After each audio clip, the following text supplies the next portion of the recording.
at a kind of moment of great cultural challenge and dynamic for Western civilization, which has for 1,000 years called all the shots and shoved itself down everybody's throat, whether they liked it or not. In the last 100 years, through the science of anthropology and ethnography and ethnomedicine and botany, the news has arrived that these quote-unquote primitive people are in fact master technicians of journeying into a world of the neurological imagination, a world we didn't even know exists, a world that is as distant to us as the world at the heart of the atom is from the rainforest fisherman.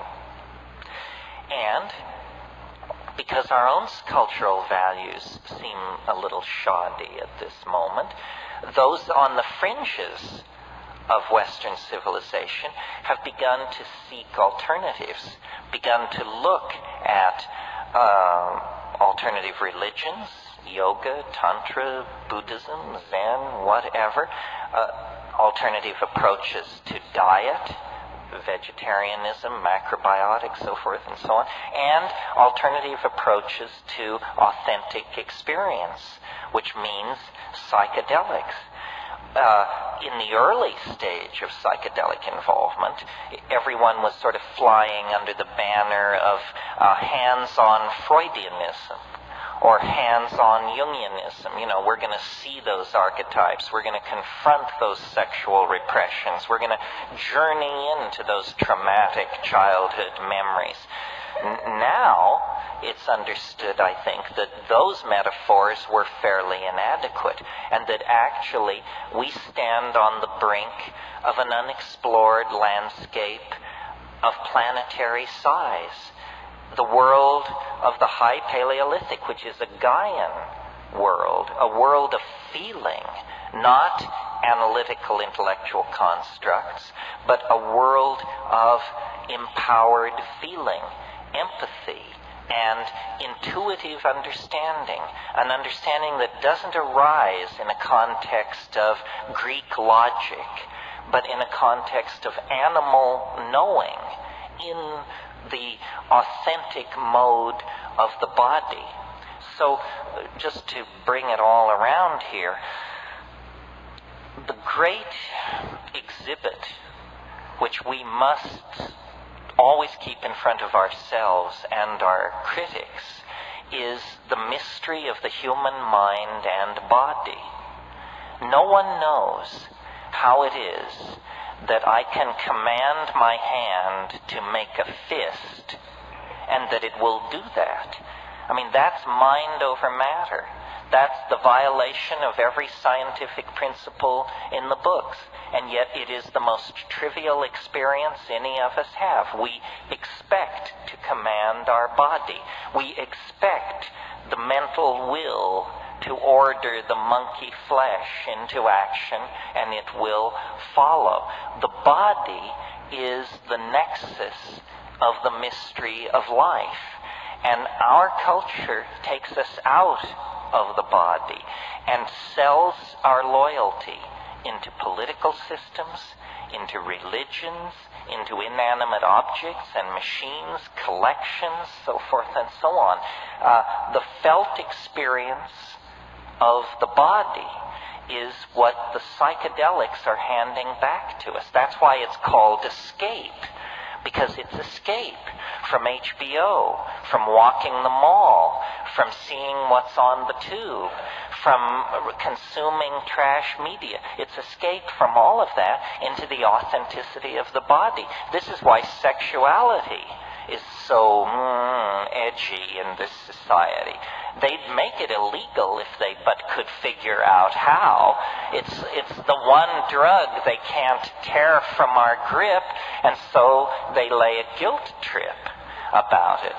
But sexuality and psychedelics, by carrying us back to an authentic sense of the body, carry us back to the domain of authentic values.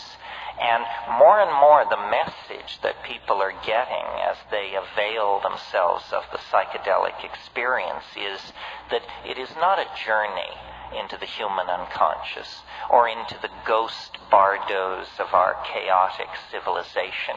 It's a journey into the presence of the Gaian mind, that the earth is a coherent whole. It is a thinking, feeling, intending being, that in terms of our value structures, it would be foolish to image as anything other than female.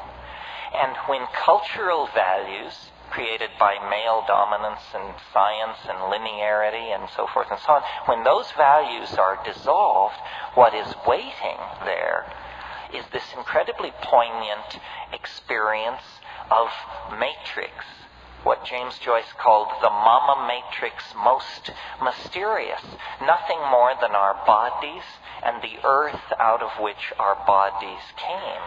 History, as we have lived it in the West, has been a turning of our back on that. And now history has failed.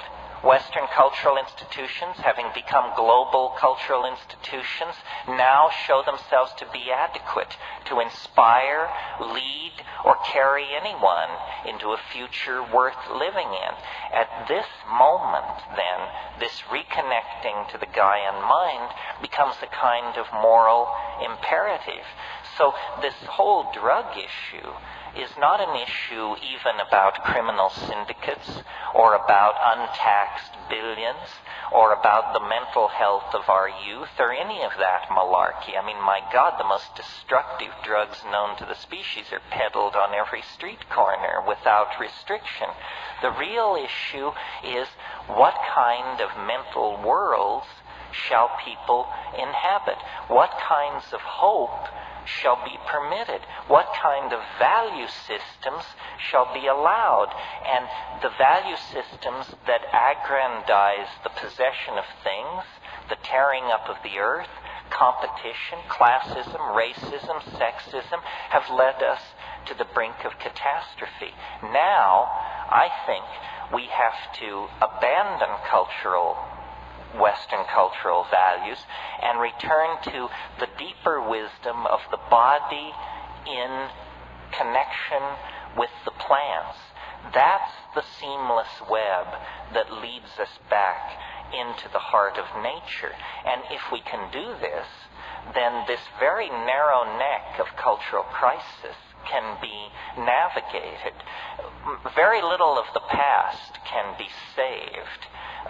The architectonics, the machines, the systems of monetary exchange and propaganda, the silly religions, the asinine aesthetic canons, very little of that can be saved. But what can be saved is the sense of love and caring and mutuality that we all put into and take from the human enterprise. You know, there's a Grateful Dead song that says, you can't go back and you can't stand still. If the thunder don't get you, then the lightning will.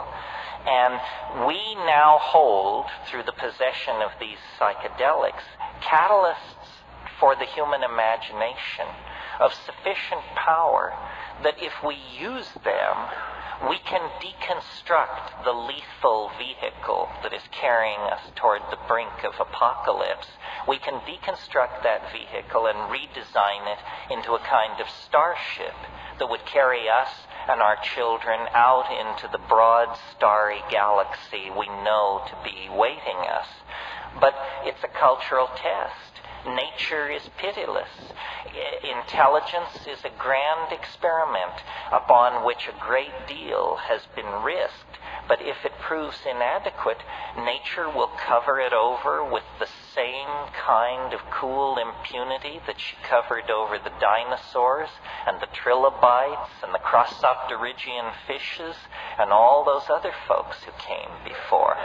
So what we must do, I think, is see our future in the imagination, catalyze the imagination, form symbiotic relationships with the plants, affirm archaic values, and spread the good news that what is out of control, what is in fact dying, is a world that had become too top-heavy with its own hubris, too bent by its own false value systems, and too dehumanized to care about what happened to its own children. So I say, good riddance to it.